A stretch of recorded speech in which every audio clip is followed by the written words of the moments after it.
I was reading one research paper that said garlic is 6 times more potent than tetracycline. Now, tetracycline is a antibiotic. To have it as potent as an antibiotic or to play a role as an antibiotic, you must have 3 raw cloves a day. So an adult will have 3 raw cloves like that. For a child, you might halve the dose. This stops cough and cold in just 30 minutes. As we age, our immune system weakens, making colds and coughs more frequent. However, don't worry too much.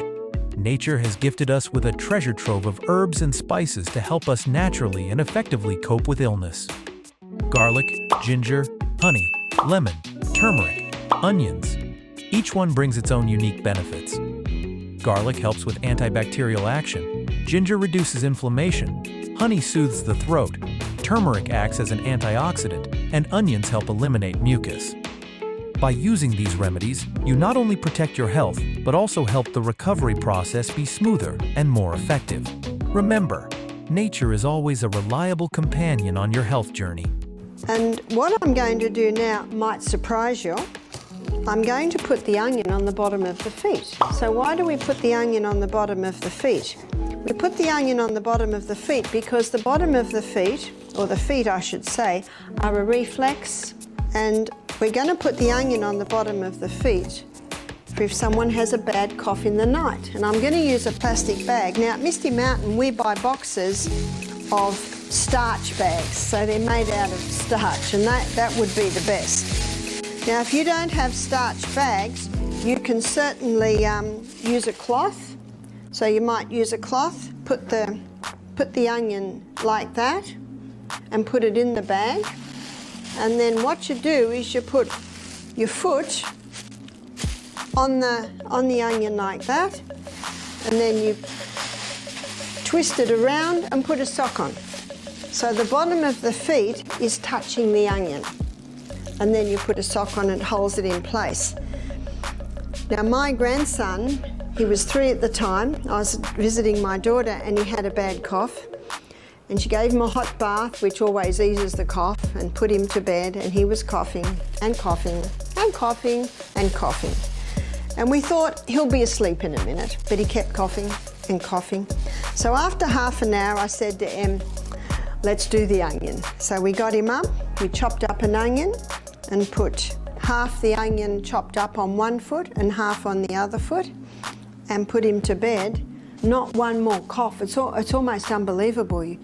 You almost have to do it to believe how incredible it is. Not one more cough for the whole night with the onion on the bottom of his feet. So that's great for a night cough. Now I'm going to show you how to make an onion cough mixture. And the onion cough mixture is a very simple thing to do. You chop up the onion and then you layer it in a jar with honey. So we're going to chop it up small. Of course, the smaller the better because the larger surface area you'll have. So I've got a jar here. So I'm going to put about ½ an inch in the jar, and then you drizzle honey, probably about a teaspoon, and then another layer of onion, again ½ an inch, and then another drizzle. Oops, that was a bit heavy-handed, doesn't matter. Then another layer of onion and another drizzle of honey and a final layer of onion. So if you had a house full of people that had a bad cold or a bad cough, you might chop up another onion and fill your jar. And then we finish with more onion. I'm doing this early in our demonstration because by the end of the night, the syrup will have formed. You see, if I put the jar on the side, all you see is that thick, gooey honey and onion. By the end of our demo, you will see a clear, runny fluid forming, and that's the cough syrup. After 24 hours, you strain the onion out, and you're left with your cough syrup, and you keep it in the fridge. How long can you keep it for? Well, a German lady told me that she'd had hers in the fridge for 8 years. Because honey doesn't go off, does it? So once you take the onion out, it will keep indefinitely. So for a little child, maybe under one, you might do 1/4 teaspoon. For a 2-year-old, you might do half a teaspoon, say 3 times a day. For a child from about 10 above, you might do a teaspoon 3 times a day. So if a child's got a cold or a cough or a bronchitis, any respiratory asthma, so you give them the teaspoon 3 times a day and put them to bed with the onion on the bottom of their feet, and everyone will sleep soundly that night. Onions, a familiar vegetable in the kitchen, are also a very useful remedy for treating certain health issues, including earaches. Onions can be used both raw or cooked. In the case of earaches, you can start with cooked onions, as their warmth and natural properties can help reduce inflammation and soothe the pain. One is for an earache. And it was the first poultice that I ever did. The little old lady next door told me about it. And she said, you steam an onion. Now you either steam it or dry bake it, because if you boil it, some of the healing properties in the onion will go into the water. So you usually do it. Now my helpers very efficiently took the skin and the end off, but you actually leave all that on because that'll help to hold it together. And then when it's soft, you cut it in half, and you cut it in half crossways, so you're now looking at the rings. And what you can do is you can squeeze some of the juice from the steamed onion. It'll be boiling, and when it hits the spoon, it'll cool a little, and then you can put that into the ear, and that can bring a bit of relief. And then you wrap up the onion in a cloth. Now you can use a cloth like this, which looks like it's a cut up from an old sheet, or you could use a hand towel or a tea towel. So you wrap it over a few times, because remember, it's boiling hot. And when you get it to the right temperature, test it on your arm, then it can be placed on the ear, and then you will put a little sheet of plastic over that, which will keep the warmth in. And then you could bandage it on the ear, or you could put a little woolen beanie on to hold it there, or some people might feel to sleep and they will lay down on the ear. As long as you can keep it warm, you can keep it there. If it starts to get cold, then the ear will ache. Now this hot onion, the heat has an effect to relieve the pain, because whenever you've got pain, you've got cramping muscles, and moist heat relaxes cramping muscle, so that moist heat will do that. But also, the onion being a drawer will draw. Now sometimes the onion will cause a little hole to be made in the eardrum. If the body makes the hole, not a problem. If you stick something in your eardrum and make a hole, you got a problem. But if the body makes it, and often when the hole is made, then the pus will come out, and that can bring a lot of relief. But sometimes the onion will just reduce the inflammation to the point that the blood may take the pus away. Either way, it brings a lot of relief. Now, you might do an onion poultice on someone with an earache, and they get a lot of relief. And then a few hours later, the pain comes up again. Just do it again. You just keep doing it until there is no more ache. Sometimes one application is enough.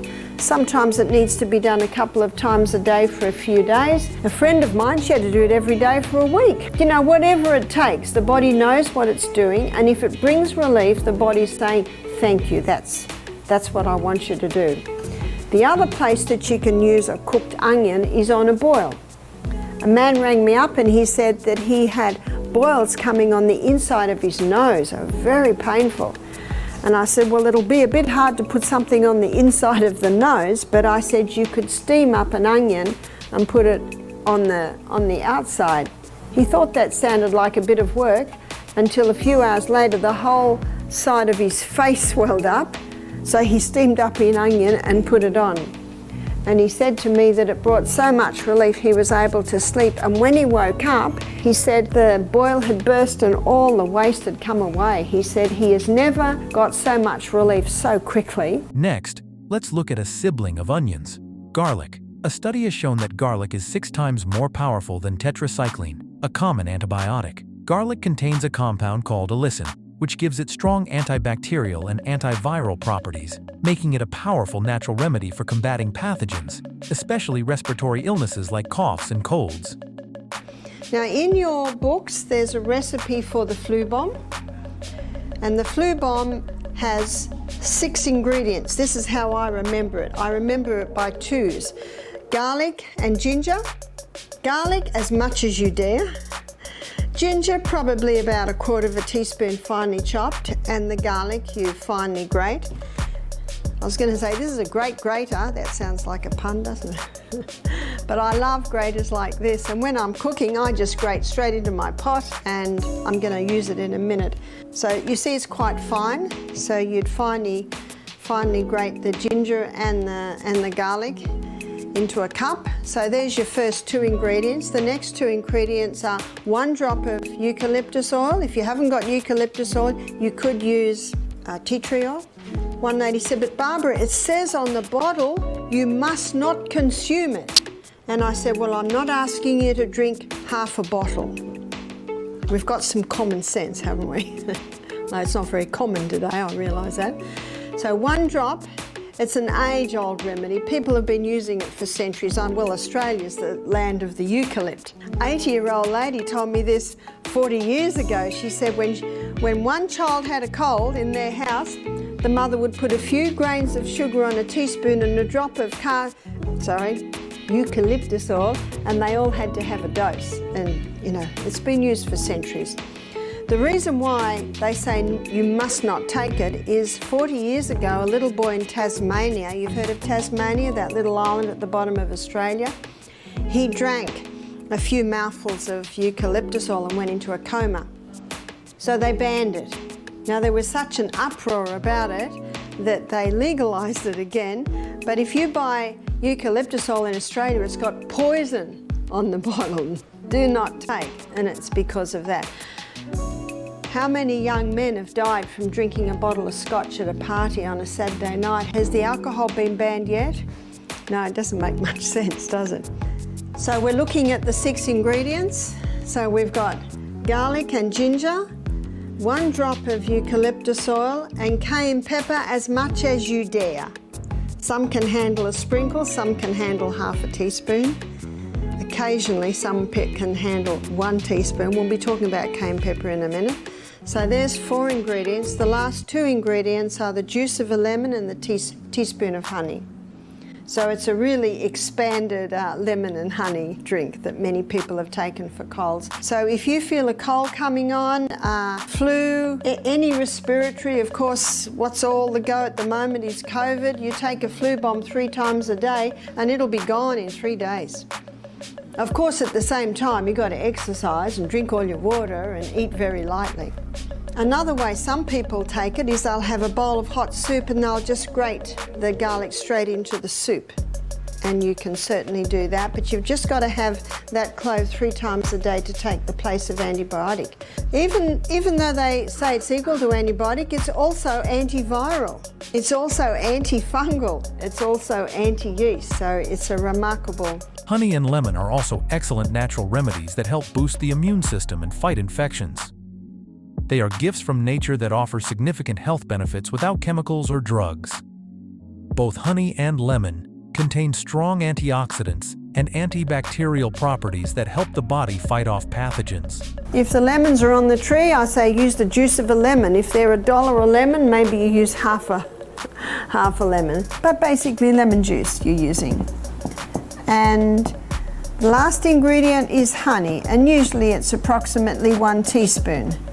Even if you put in 4 teaspoons, it does not really mask the other ingredients. And then you mix that in about 1/3 of a cup of hot water. Now, if someone has a flu or a cold or a sinus, it's usually taking one of those 3 times a day. So that's the flu bomb. Usually by the 3rd day, you don't need it anymore. That's quick, isn't it? Cinnamon is another natural remedy for cough due to compounds like cinnamaldehyde and eugenol, which have anti-inflammatory, antibacterial, and antiviral effects, helping to alleviate symptoms of cough caused by infections or respiratory inflammation. One of the simplest and most effective ways to use cinnamon for a cough is to mix it with honey. You can add a bit of cinnamon powder to a cup of warm water, add a spoonful of honey, stir well, and drink it in the morning or evening. This method not only helps soothe the cough, but also reduces inflammation and improves respiratory health naturally, providing comfort and aiding a quick recovery. Thank you for joining us in exploring these natural remedies for cold and cough. If you found this information helpful, please share and subscribe to the channel for more simple and effective health tips. See you in the next video.